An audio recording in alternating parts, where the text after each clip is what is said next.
loved, it sometimes makes them unfamiliar and hideous. It was in the spectral summer when the moon shone down on the old garden where I wandered.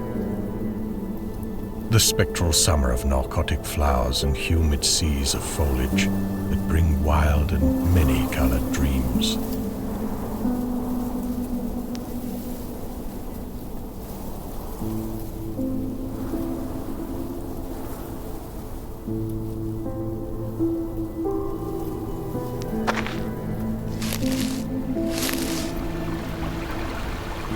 And as I walked by the shallow crystal stream, I saw unwanted ripples tipped with yellow light, as if those placid waters were drawn on in restless.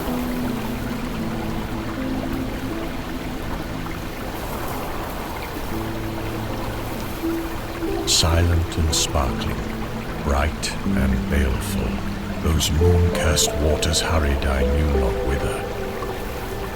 Whilst from the empowered banks, white lotus blossoms fluttered one by one in the opiate night wind and dropped, swirling away horribly under the arched carven bridge and staring back with the sinister resignation of calm, dead faces.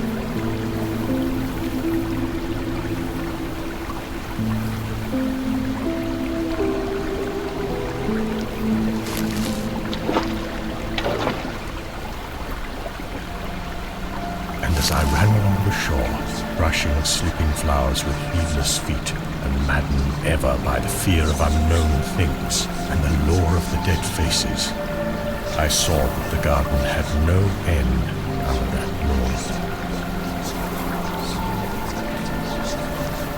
For where by day the walls were, there stretched now only new vistas of trees and paths, flowers and shrubs, stone idols and pagodas, and bendings of the yellow-litten stream past grassy banks and under grotesque bridges of marble. And the lips of the dead lotus faces whispered sadly and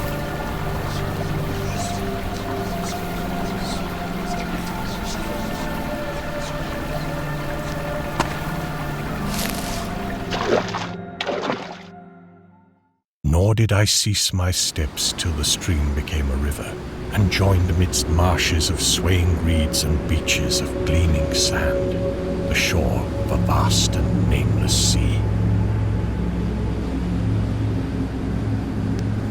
Upon that sea the hateful moon shone, and over its unvocal waves weird perfumes brooded. And as I saw therein the lotus faces vanish, I longed for nets that I might capture them and learn from them the secrets which the moon had brought upon the night.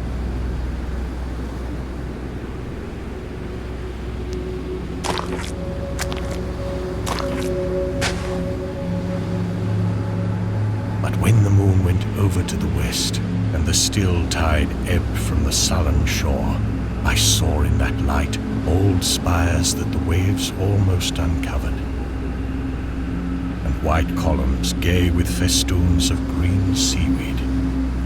And knowing that to this sunken place all the dead had come, I trembled and did not wish again to speak with the lotus faces. Yet when I saw afar out in the sea a black condor descend from the sky to seek rest on a vast reef, I would fain have questioned him and asked him of those whom I had known when they were alive. This I would have asked him had he not been so far away, but he was very far.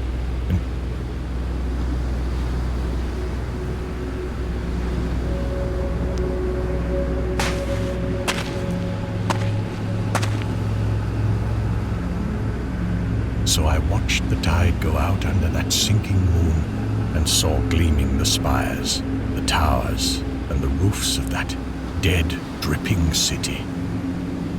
And as I watched, my nostrils tried to close against the perfume-conquering stench of the world's dead.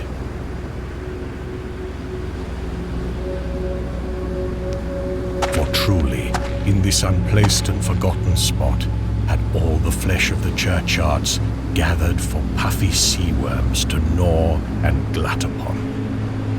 Over those horrors, the evil moon now hung very low, but the puffy worms of the sea need no moon to feed by. And as I watched the ripples that told of the writhing of worms beneath, I felt a new chill from afar out, whither the condor had flown, as if my flesh had caught a horror before my eyes had seen it.